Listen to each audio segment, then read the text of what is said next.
This is no goddamn joke, ladies and gentlemen. I was going to start off with, this is Rabbi Chewbacca and the Beard of a Wisdom, but I'm going to show you something. All day, for 45 days, all day, 45 days, since July 20th, all day, every fucking day, chemtrails are being created. They're not from spray planes. They are not from spray planes. They are not interdimensional configurations from some third world dimension or fourth dimensional plane. No, they're not. What they are, in my honest belief, that I have studied these now for about 7 months, since last September, when they started spraying the Keys. About 3 weeks ago, I figured out that this shit that you see before you, I'm going to put the camera down and I'm going to show you over the next 15 minutes what happens to the sky. And what happens to the sky is that these plumes start off relatively benign, and that's okay that they're relatively benign. They start off relatively benign as little plumes, and then they go up into the atmosphere, towards the troposphere, and towards the ionosphere. Now, the plumes are not being generated by planes. They're not being generated by interdimensional aircraft. What they are is they are being dropped from the sky from on high in the form of chemical packets.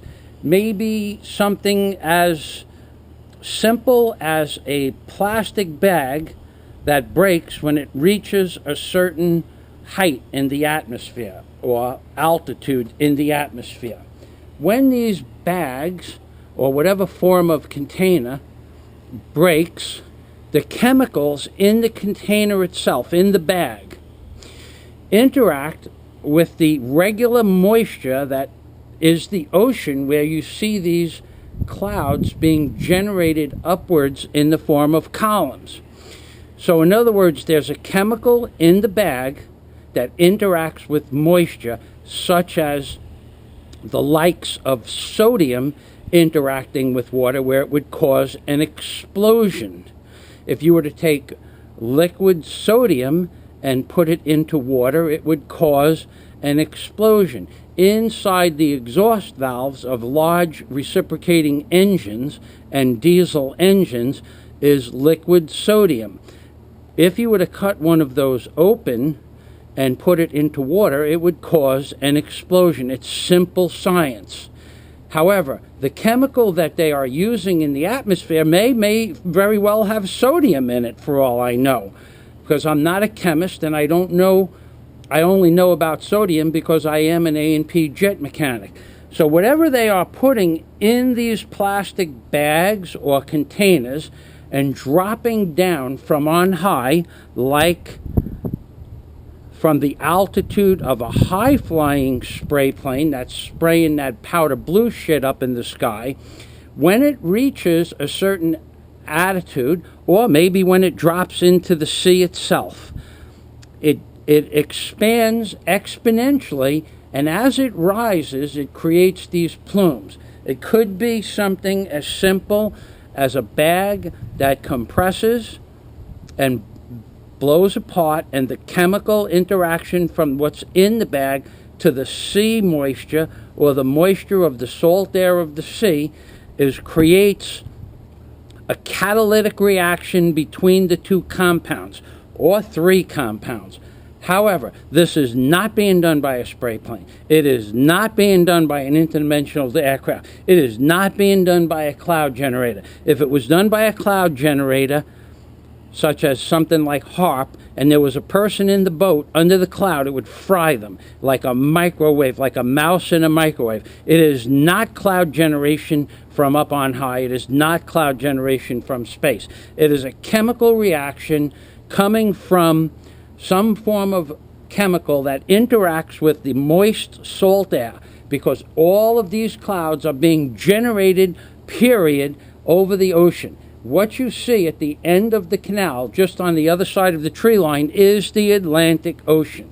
What you see happening are clouds being generated in vertical columns, in little puffs. I call them crossing swords, because it looks like these swords are having a chemical, they're blowing up on a chemical level, such as a fireworks that blows off and makes a design in the sky. If you could picture a large mortar that shoots the little pellets in multiple directions, picture this as less catastrophic, so to speak, and more benign, and a slower process because it takes time for the chemicals to interact with the troposphere and the chemicals that are in the moist salt air, which is the ocean, because we are in the middle of the Atlantic Ocean. Now, why are they doing it like this? Why aren't they just spraying?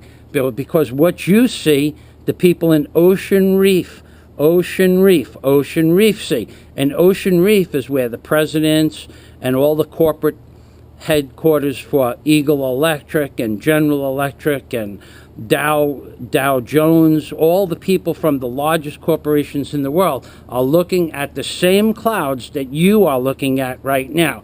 They are 9 miles north as the crow flies. Those clouds are probably about 6 miles east as the crow flies. Rest assured, we are looking at the same clouds that the richest people in the world are looking at, and they don't want to see spray planes. They don't want to see it. Even though they know it's there, they don't want to see it. They want to see blue skies.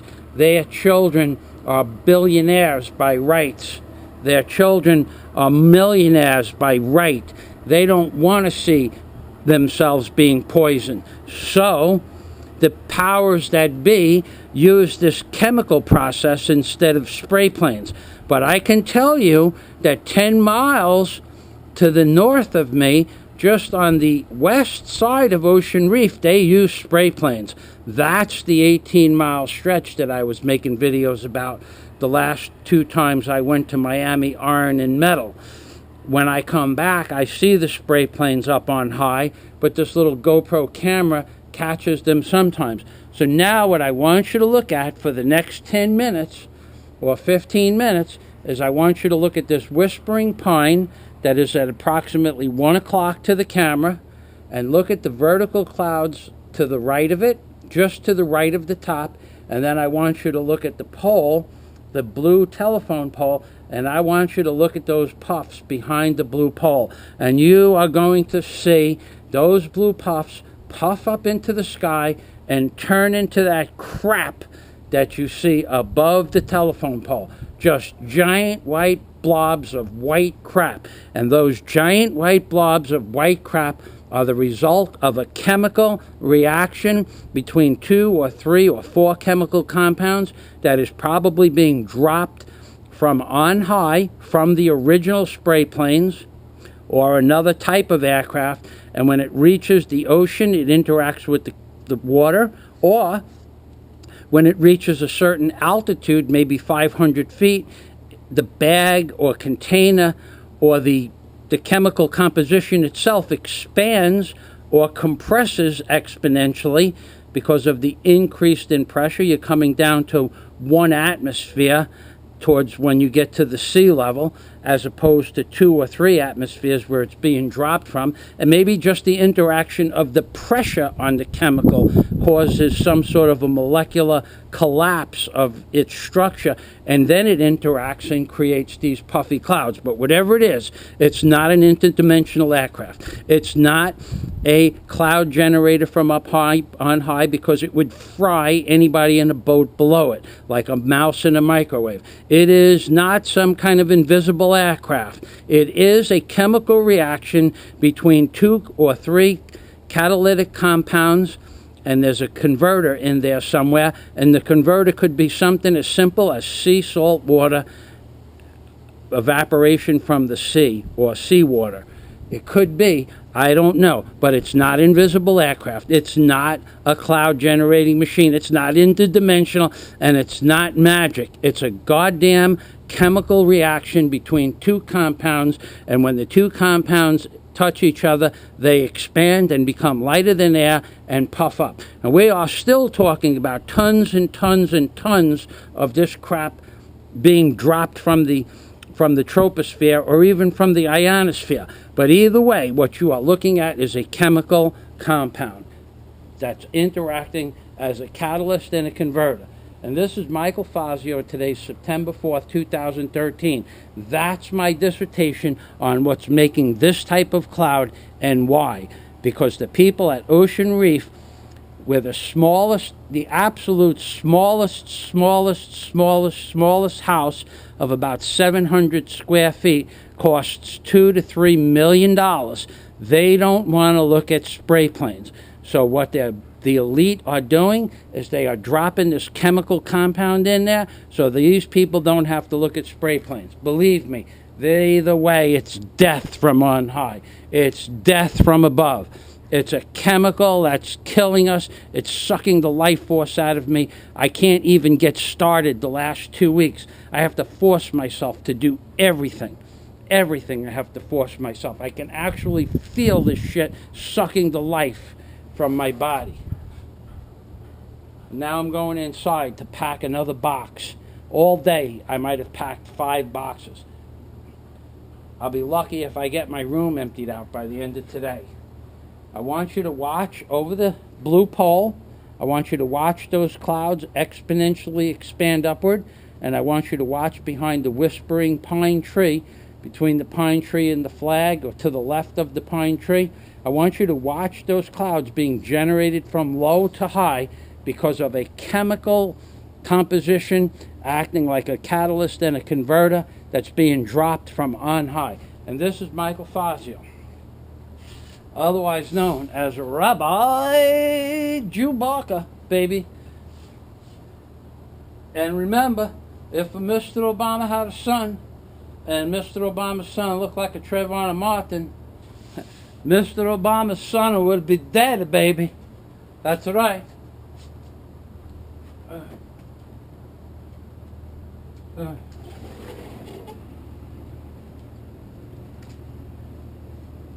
Watch them clouds. Let me know what happens.